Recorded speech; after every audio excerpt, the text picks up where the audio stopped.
그럼 2교시 시작하도록 할게요.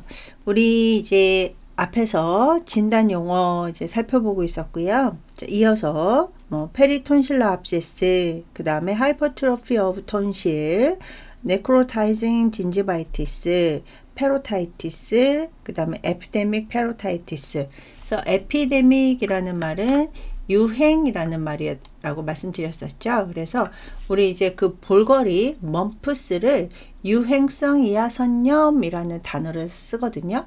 그래서 멈프스라고도 하고 에피데믹 페로타이티스라는 단어를 사용을 합니다. 자, 유행성이라는 말은 뭐냐? 전염이 이제 가능하다라는 얘기죠. 그래서 이제 요 멈프스 같은 경우도 아이들한테서 많이 발생을 한다라고 했었고요. 그 다음에 시알러데인티스라고 해서 타액선염, 그래서 침샘에 염증이 생기는 이런 것들. 그래서 살리버리 그랜드, 턱에 있는 침샘에 염증이 생기는 건데요. 자, 얘를 그림을 보면서 여기 보시면 이제 요렇게 그러니까 유블라가 약간 이상하게 덜 형성이 됐죠. 예, 덜 형성이 됐고, 그 다음에 여기 이제 톤실을 확인할 수 있고요. 예, 톤실 확인할 수 있는데 여기 보시면 이렇게 압세스 같은 거, 농양 같은 거를 살펴보실 수가 있습니다. 그래서 요 편도 주위에, 그러니까 페리라는 단어가 들어갔잖아요. 편도 주위에 농양이 생기는 것을 페리톤실러 압세스라는 단어를 사용을 하고요. 자, 그 다음에 멈프스 해서 여기 이렇게 아이가 부어 있는 것을 이제 확인을 하실 수가 있습니다. 그래서 귀 밑샘에 염증이 생기는 것을 페로타이티스, 이하선염 또는 귀 밑샘염이라는 단어를 사용을 하고, 이게 이제 감염력이 있을 때는 멈프스, 그래서 유행성 이하선염이라는 단어를 사용을 합니다. 그러니까 우리가 페로타이티스 이하선염인데, 이하선염에서 콕사키 바이러스라든지 황색 포도규균에 포함한 세균에 의해서 일어나는 귀밑샘의 염증인데, 요 중에 멈프스라는 것도 있다. 자, 그 다음에 이제 타석증이라고도 하고요. 침돌증이라고 해서 시알로리시아시스라는 단어를 쓰는데요. 우리 리시소스라는 단어가 리시아시스, 돌증. 그래서 이 리소라는 단어가 돌이 들어갔을 때 요 단어를 사용을 하거든요. 근데 이제 침에 이제 돌이 쌓여서, 이 돌이 쌓인다는 것이 여기 보시면 침 배설관 내에서 이렇게 상피세포가 탈락을 한 거라던가, 아니면 이물질이 이렇게 돌이 돼 가지고 석회화가 돼서 침착하는 건데요. 얘 같은 경우는 이제 턱 밑샘 이하선에서 한 80%가 발생을 한다, 이렇게 되어 있어요. 그래서 여기 보시면 이제 이하선에서 돌을 이렇게 빼내는 거를 보실 수가 있습니다. 우리가 이제 석회화 침착되는 이런 이제 주요 부위가 있잖아요. 주요 부위가 있는데, 여기 이하선에도 이렇게 석회화 침착돼서 돌처럼 이렇게 핵이 돼 가지고 나타나는 것들을 확인할 수 있는데, 여기서 이렇게 빼내는 것처럼 시알로리서토미, 그래서 요 침돌을 절개해 가지고 빼내는 것을 이제 수술 방법을 통해서 치료하는 것을 이제 보셨고요. 자, 그 다음에 파린자이티스, 우리 여기 파린고에 염증이 생기는 것을 인두염이라고 이제 하는데요. 이 인두염 같은 경우는 세균이라든지 바이러스의 감염에 의해서, 여기 보시면 여기가 이제 인두잖아요. 그죠? 예, 여기가 인두인데 여기에 이제 염증이 생기는, 그래서 파린자이티스 같은 경우는 거의 대부분 이제 급성, 어큐트로 일어나기 때문에 급성 염증에 들어가는데요. 여기 이렇게 정상적인 인두의 모습을 보셨는데, 여기 보시면 그라뉼라, 약간 과립형으로 해가지고 염증을 보실 수가 있습니다. 그래서 요 과리평으로 이렇게 두들두들하게 염증이 발생한 것을 그라뉴라 파린자이티스라는 단어를 사용을 하기도 합니다. 자, 그래서 침돌증이라고 해서 침 배설관 내에 이렇게 석회화가 된 돌같이 생긴 것을 확인을 했고, 그거는 이제 그 시알로리소토미 타석 절개술을 의해서 빼내는 것을 확인을 했습니다. 그러니까 얘는 절제하는 게 아니죠. 어느 부위를 절제해 가지고 그 부위를 빼내는 게 아니라 돌을 빼내는 거기 때문에 절개술이라는 단어를 씁니다. 그래서 인시전을 넣어 가지고 돌 이물질을 빼내는 거니까 액토미가 아니라 오토미다라는 거 같이 좀 기억을 해 주시면 좋을 것 같고요. 자, 그 다음에 파린지아, 인두에 염증이 생기는 것을 파린자이티스. 근데 파린자이티스도 여기 보시면 과리평으로 이렇게 발생하는 것을 그라뉴라라는 단어를 사용을 해서 그라뉴라 파린자이티스라는 단어를 확인을 했습니다. 자, 그 다음에 앵킬로글로시아라고 해가지고요. 우리 이 앵킬로라는 얘기가 우리 이제 그 근골격계에서 보면 관절이 이렇게 굳어져 가지고 관절 굳음 뭐 이런 것들을 앵킬로시스 뭐 이런 것들, 그러니까 단축됐다, 구축됐다, 뭐 강직됐다 이런 단어로 굉장히 많이 사용을 하는데요. 이 앵킬로글로시아 같은 경우는 텅타이라고 해요. 예, 텅타이라고 해가지고 여기 그 입술 밑에 보면 이 타이, 예, 이게 소대라는 단어를 쓰는데 얘가 너무 짧아가지고 혀가 이제 자유롭게 못 움직이다 보니까 요 앵킬로라는 단어를 사용을 한 것 같아요. 그래서 앵킬로글로시아라는 것은 혀가 유착됐다, 단축됐다, 설소대가 단축됐다. 그러면은 요것들은 또 이게 그 수술을 통해서 그래서 인시전을 넣어 가지고 설소대를 절개를 해주는 거겠죠. 예, 그래서 이거는 프레노토미라는 단어를 사용을 합니다.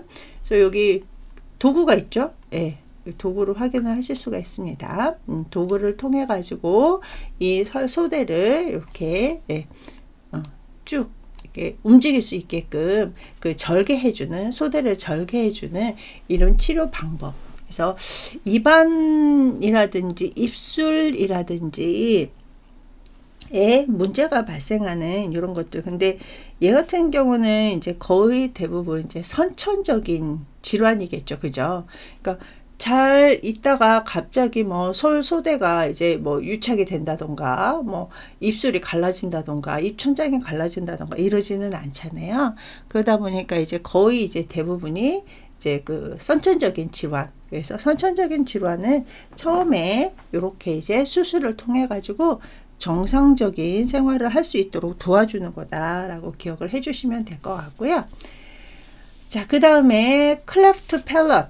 우리 팰럿은 경구개였죠. 그래서 요 입천장의 그 딱딱한 부분이 이제 그 갈라져 있는 이런 것들을 이제 클레프트 팰럿이라는 단어를 사용을 하는데요.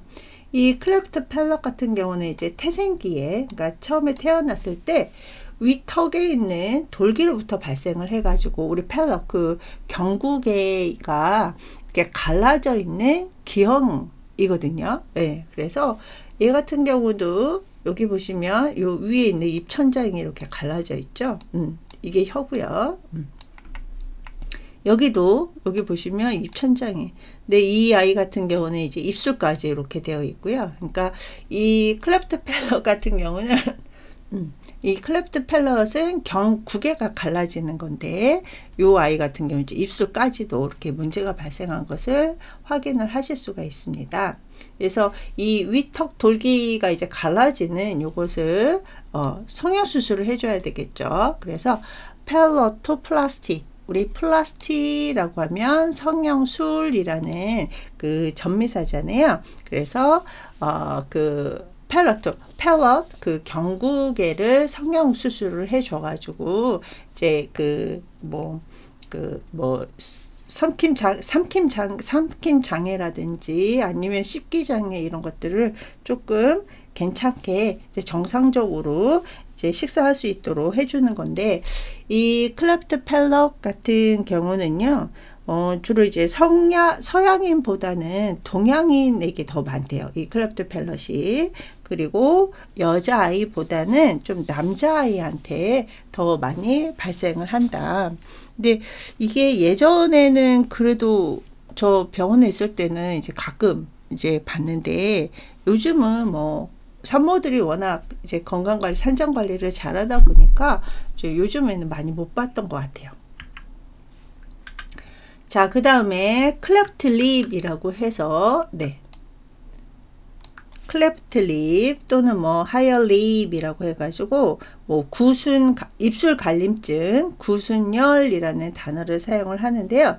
말 그대로 입술이 갈라진, 여기 보시면 이 아이처럼 이렇게 입술이 갈라진 이런 것들인데, 이 모양이 약간 그 토끼 입술하고 비슷하잖아요. 그래서 토순 뭐 이렇게 예전에 한글말로 순수 한글말로 뭐 토순 또는 언청이라는 단어를 썼던 게 요 입술 갈림증이거든요. 그래서 클레프트 립 같은 경우는 여기 입천장 갈림증, 그래서 클레프트 팰럿하고는 조금 다르긴, 그러니까 그 갈라진 건데 경구개가 갈라졌느냐, 그러니까 입천장이 갈라졌느냐, 입술이 갈라졌느냐에 따라서 단어가 달라지겠죠.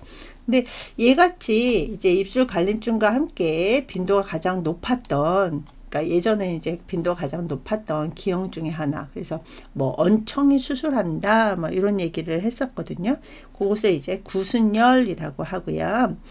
얘 같은 경우도 그냥 입술 성형술, 그래서 체일로플라스티를 통해서 입술 성형술로 통해 가지고 정상적인 모양을 만들어 주는데요. 이 클레프트 립 같은 경우는 한쪽에 있느냐 양쪽에 있느냐, 그 다음에 완전하게 갈라졌냐 불완전하게 갈라졌냐에 따라 가지고 좀 단어가, 그래서 뭐 유니라테랄 편측성이냐, 바이라테랄 양측성이냐, 자 컴플리트하게 완전하게 갈라졌냐, 인컴플리트하게 갈라졌느냐에 따라 가지고 달라지게 됩니다. 그래서 요 클레프트 립 같은 경우도 이렇게 좀 구분을 해 주실 수 있어야 되고요. 자, 여기 뭐 그 컴플리트 같은 경우는 콧구멍 바닥까지, 이 갈라진 게 콧구멍 바닥까지 이렇게 갈라졌으면 컴플리트하고, 그렇지 못하다라고 하면 인컴플리트라는 단어를 사용을 합니다. 자, 그 다음에 입술이 이상하게 좀 더 큰 거, 그러니까 정상적으로 보이는 입술보다 좀 크다라고 하면은 마크로 크다라는 얘기죠. 그래서 큰 입술증, 대구순증이라고 해서 마크로첼리아라는 단어를 사용을 하고요. 자, 그 다음에 스토미아, 혀가 보통 사람들보다 좀 더 큰 이런 것들을 마크로스토미아라는 단어를 써서 큰 혀증 또는 대설증이라는 단어를 사용을 합니다. 그러니까 이런 것들도 다 선천적인 그 질병이겠죠. 그래서 마크로냐 마이크로냐에 따라서 달라지는데요. 그래서 요 마크로스토미아 같은 경우는 이제 입이 큰, 그래서 큰 입증 또는 대구증이라고 해서, 우리 보면 약간 뭐 비정상까지는 아니어도 사람들 보면 입이 굉장히 큰 사람이 있고 입이 얼굴에 비해서 굉장히 작은 사람이 있잖아요. 그런 것들을 이제 마크로스토미아, 마이크로스토미아 이렇게 단어를 구분을 하실 수가 있습니다. 자, 그래서 입술, 그 다음에 스토미아, 네, 또 이 마크로스토미아 같은 경우도 이제 마크로냐 마이크로냐에 따라서 구분을 지을 수가 있고요. 자, 그 다음에 이제 치아 질환, 치아에서 보시면 이제 치아가 우리 영구치가 뭐 32개였었잖아요. 앞에서 배웠다시피. 그럼 이제 그 치아가 좀 부족하느냐, 그 다음에 아예 없느냐, 뭐 이런 것들이 있는데, 우리 결핍됐다, 적다, 부족하다 이런 단어를 쓸 때는 올리고라는 단어를 쓰죠. 그래서 뭐 올리고유리아, 뭐 그러면 이제 그 핍용, 약간 양이 적은 소변을 보는 것을 올리고유리아 이런 것처럼 올리고돈시아라고 해가지고 치아가 부족하다 라고 이제 기억을 하시면 되고요. 그 다음에 에덴시아 같은 경우는 아예 그 없는 무치증. 그래서 그 치아가 아예 없느냐, 치아가 부족하냐 라고 해서 기억을 하시면 될 것 같고요. 그래서 이 치아 부족증 같은 경우는 선천적으로 치아가 조금 결여돼 가지고 나타나는 질병인데요. 우리가 그 처음에 이제 뱃속에 있을 때 그 분열을 일으키잖아요. 분열을 일으킬 때 외배엽 쪽에 이 형성에서 수반돼서 발생하는 이런 경우가 많다라고 합니다. 그래서 우리가 이제 수정을 하고 이제 그 분열을 할 때 정상적으로 분열을 하느냐, 분열을 하지 못하느냐, 뭐 이런 것들에 따라서도 선천적인 기형이 발생을 하겠죠. 자, 그 다음에 카리에스, 덴탈 카리에스 같은 경우는 우리 이제 치아 우식증, 그래서 충치라고들 하죠. 그래서 우리가 지금 이제 그 선천적인 기형에 대해서 쭉 살펴봤어요. 그래서 뭐 구개열, 구순열, 그 다음에 뭐 입술이 크냐, 혀가 크냐, 아니면 치아 질환에서도 이제 그 선천적으로 부족하게 태어나느냐 이런 것들에 대해서 살펴봤고요. 자, 그 다음에 식도하고 위에서 발생하는 질병에 대한 진단 용어를 살펴보도록 하겠습니다. 자, 우리 그 아칼라시아라고 해가지고요. 잠깐만요. 자, 여기 보시면 죄송해요. 그 식도 그 폐쇄증부터 볼게요. 에소파지알 아트레시아라고 해가지고요. 이 아트레시아 같은 경우는 이제 식도가 선천적으로 막혀 있는 상태. 예. 그래서 요 식도 폐쇄증이라는 단어를 사용을 합니다. 이 식도 폐쇄증 같은 경우는요. 식도가 우리 보통 이제 연동 운동을 통해서 입에서부터 위까지 음식물을 전달을 하는 거잖아요. 근데 거기가 이제 선천적으로 막혀져 있는 이런 상태. 그래서 이제 그 플라스틱 성형 수술을 해야 되겠죠. 자, 그 다음에 에소파지알 메릭스, 식도 정맥류라는 단어를 사용을 하는데요. 이 식도 정맥류 같은 경우는 여기 보시면 이제 리버 시로시스가 원인인 경우가 대부분이다. 그래서 간 경화가 발생을 하면은 이제 그 간이 딱딱해지면서 이제 여러 가지 원인이 이제 발생을 한단 말이에요. 거기에서 이제 정맥류가 발생이 돼서 식도의 정맥에 혹처럼 이렇게 부풀어 오르는 이런 것들을 이제 에소파지알 베릭스라는 단어를 쓰는데요.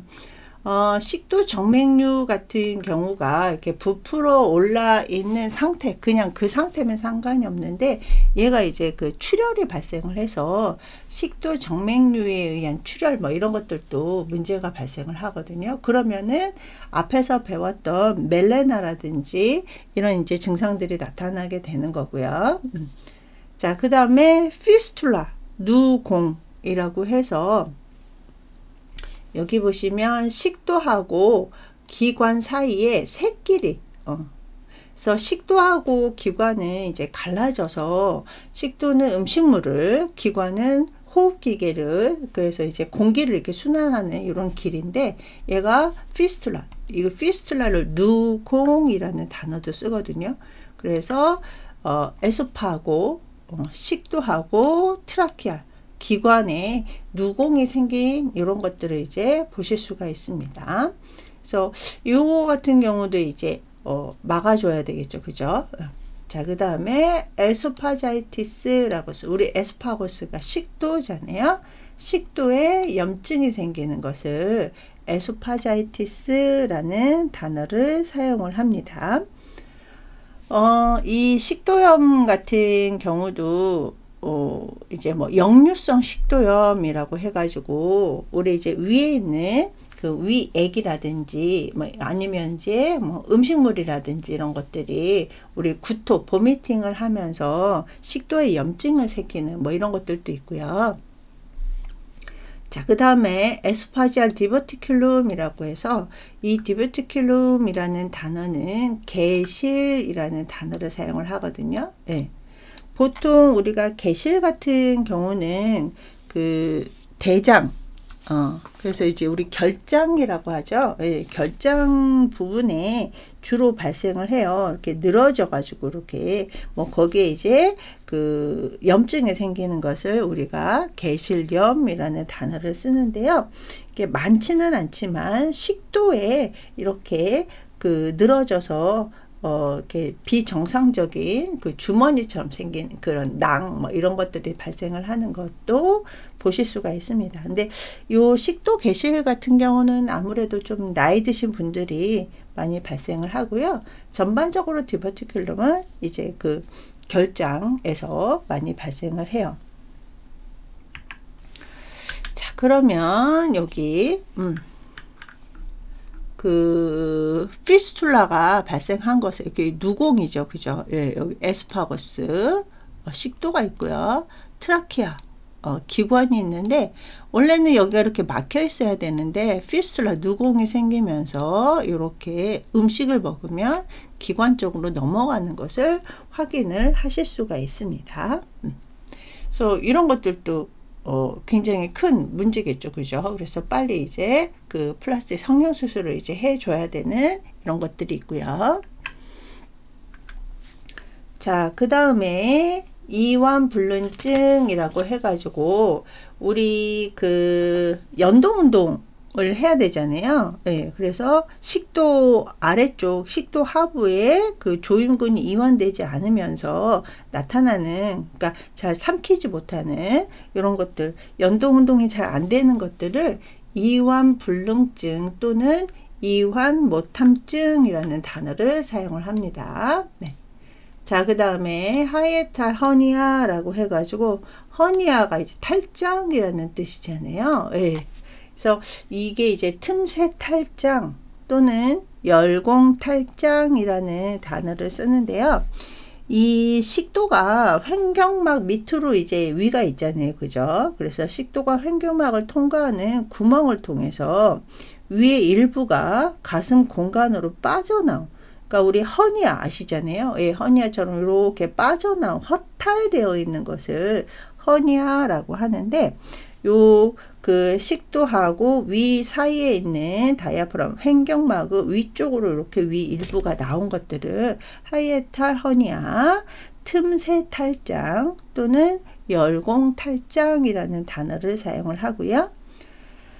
자, 그 다음에 여기 G, E, R, D라고 해가지고 가스트로 에스파지알 리프럭스 디지즈라고 해가지고 리프럭스 역류된다. 그래서 위하고 식도에 역류가 발생하는 이런 질병을 위식도 역류 질환이라는 단어를 사용을 하는데요. 얘 같은 경우는 말 그대로 이제 위의 내용물이 식도로 역류가 되면서 불편한 이런 증상들이라든지 아니면은 이제 합병증, 그래서 앞에서도 말씀드렸다시피 뭐 역류성 식도염이라든지 이런 것들을 발생시키는 대표적인 질환을 GERD라는 약어를 사용을 하는데요. 이 같은 경우도 보시면은 네. 이렇게 이제 좁아진 요 좁아져야 되는 다이아프람 사이에 이렇게 있어야 되는 건데 얘가 이제 잘 안 되다 보니까 이렇게 다시 올라가는 이런 것들을 확인을 하실 수가 있습니다. 근데 이게 이제 우리가 여기가 위잖아요. 그죠? 예. 위고 리퀴드 위산이 있단 말이에요. 위산 같은 경우는 우리가 이제 기본적으로 이제 좀 강산으로 이루어져 있어서 위에서만 소화 과정을 이제 위에서 만들어진 액체인데 얘가 이렇게 역류가 되면서 식도 쪽으로 올라가면 이 강산이 식도를 이제 문제를 이렇게 발생시키는 이런 질병으로 발생이 되는 거죠. 그래서 이 위식도 역류 질환 같은 경우도 약간 반복적인 구토라든지 이러면서 또 발생이 되기도 하고요. 예. 그래서 이 뭐 예전에 거식증이신 분들이 또 많이 역류성 식도염이라든지 이런 것들을 이제 일으켰었는데요. 얘 같은 경우는 이제 어쨌거나 위의 내용물은 식도로 다시 역류하면 안 되는데 역류되는 이런 질환이라고 생각하시면 되겠습니다. 자, 그 다음에 에소파지알 캔서라고 해갖고 식도암. 식도암 같은 경우는 이제 말 그대로 식도에 그 캔서, 악성 종양이 생기는 거죠.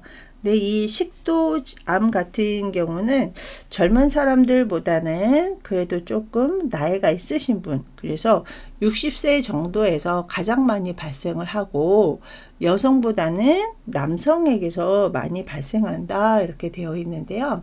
이 에소파지알 캔서 같은 경우도 이제 우리 이제 그 캔서가 암 등록할 때 아마 좀 더 자세하게 배우실 것 같고요. 자, 그 다음에 이제 뭐 우리 소화기계에서 가장 또 대표적인 질병 중에 하나가 요 가스트라이티스죠.